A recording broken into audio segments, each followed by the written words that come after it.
Praise God. This is for யவன சந்ததிக்காக நம்ம ரொம்ப விரும்பி கர்த்தருக்காக நம்ம இஷ்டப்பட்டு அவருடைய ஊழியத்துக்கு வந்திருக்கோம். ஹalleluya. ஸோ நம்முடைய வாழ்க்கையில நம்ம வாழும்போது நம்முடைய அத்தியாவசிய தேவைகள் கடமைகள் எல்லாம் செய்யும். அவை எல்லாம் பூர்த்தியாக சந்திக்கப்படுகிறதா?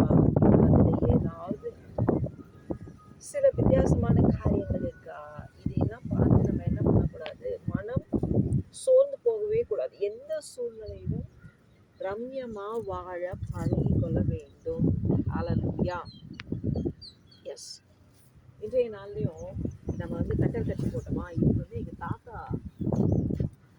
காலத்தில் எங்கள் தாத்தா தேக்கு மரத்தில் அவரே இந்த கட்டல் செஞ்சது. ஸோ இந்த கச்சையெல்லாம் அப்போ வாங்கி போட்டது. சரி, இன்னைக்கு தான் பழையதை எடுத்து போட்டு வேற ஒன்று போடணும்னு சொல்லி ரொம்ப நாளாக ரொம்ப டஃப்பாக யோசிச்சுட்டே இருக்கும்போது, அடடா என் பிள்ளை ரொம்ப நாளாக கேட்டுக்கிட்டாலே இன்னைக்கு அது தூங்குறதுனால கட்டளை செஞ்சு கொடுக்கணும். கத்தரே என்ன பண்ணிட்டாரு, இன்னைக்கு ஒரு கிருபை கொடுத்துருக்குறாரு. இப்போ கச்சை போடும்போது அது தீந்துடுச்சு. இத்தினோடு தானே இருந்துச்சு, ரொம்ப குட்டியாக இருந்துச்சா.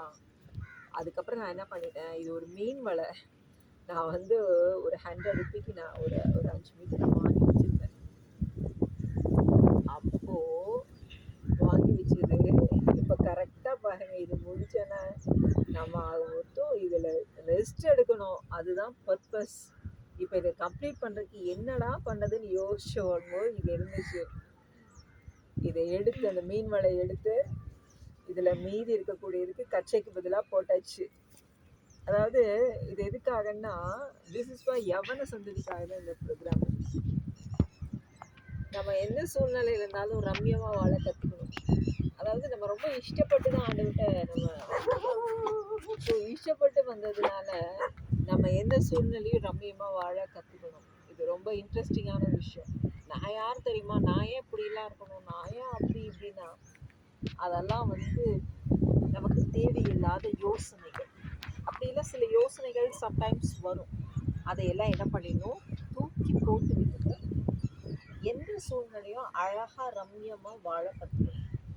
இந்த யோசனையும் கூட ஆண்டவர் கொடுத்ததுதான். ஆக மொத்தம் இந்த சூழ்நிலையில நம்ம இப்படி வாழ்ந்து வரணும்னு சொல்லி கர்த்தர் நமக்காக ஆசீர்வதிச்சு வச்சிருக்கிறாரு. ஸோ உங்களோட எந்த சூழ்நிலையா இருந்தாலும் அந்த சூழ்நிலையில ரம்யமா வாழ கற்றுக்கோங்க. சரியா? பாருங்க, இந்த மாலை வேளையில இந்த சூரியனுடைய இந்த ரம்யமான இந்த நேச்சர் நினைச்சு பார்த்தா, நம்ம பிறந்தது, வளர்ந்தது, படிச்சது, வாழ்க்கை எப்படி இருந்துச்சு, எங்க இருந்தோம், எங்க வந்திருக்கோம், இன்னைக்கு நம்ம எப்படி உட்கார்ந்துருக்குறோம். ரொம்ப எளிமையான வாழ்க்கையா இருந்தாலும் ரொம்பவும் வேல்யூபிளான ஒரு லைஃப் நம்ம வாழ்ந்து கொண்டு இருக்கோம். அது பரலோக தேவனோட. இது எனக்கு ரொம்ப பிடிச்சமான இந்த லைஃப். கர்த்தரோட, அவரோட இயற்கையோட இந்த அருமையாக வாழ்வு. மேக்ஸிமம் நான் கொஞ்சம் ஸ்ட்ரென்த் லெஸ்ஸான ஒரு ஆள் தான். ஆனால் இந்த சின்ன சின்ன இந்த மாதிரி வேலையெல்லாம் எனக்கு செய்யறதே தெரியாது. நான் பழக்கமும் இல்லை, இது வரைக்கும் நான் செஞ்சதும் கிடையாது. ஆனால் கர்த்தர் தான் இன்னைக்கு இந்த ஒரு யோசனை கொடுத்து அவருடைய பலனை கொடுத்து அற்புதமாக நம்மளை செய்ய வச்சிருக்காரு. கிட்டத்தட்ட பார்த்துட்டு இது ஒரு 15 மினிட்ஸில் ஒரு 1/2 hour செஞ்சு முடிச்சிட்டோம். எங்க ஆத்தா 3 hours செய்வாங்க. ஆக்சுவலாக இது கச்சை இல்லைன்னா என்ன பண்ணுறது, அதை வாங்குறதுக்கு என்ன செலவு, அதுக்கு நமக்கு இல்லையே, அப்படி இப்படி இருக்கிறத வச்சு ஜமாளிச்சுட்டு ஓடிக்கிட்டே இருக்கோம். கர்த்தருடைய வருகை மிகவும் சமீபம்.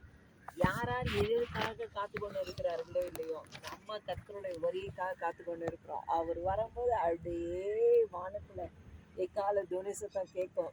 அது சக்குன்னு நம்ம போயிடுவோம். அந்த சந்தோஷத்துக்காக காத்து கொண்டு இருக்கோம். So at any time, at any situation நீங்கள் என்ன பண்ணணும், ரம்யமாக வாழ பழகிக்கோங்க, கற்றுக்கொள்ளுங்க. இதுதான் கர்த்தர் நமக்கு கற்றுக் கொடுக்குற பாடம். ஏன்னா இங்கேயே சுகபோகமாக வாழ்ந்துட்டோன்னு வைங்களேன், அப்புறம் பரலோகத்தில் போய் நம்ம சுகமாக வாழ முடியும். அதனால இங்கே நம்ம கொஞ்சம் எளிமையாக வாழ்ந்துக்குவோம், பரலோகத்தில் போய் சுகமாக வாழ்ந்துக்குவோம். சரியா? இந்த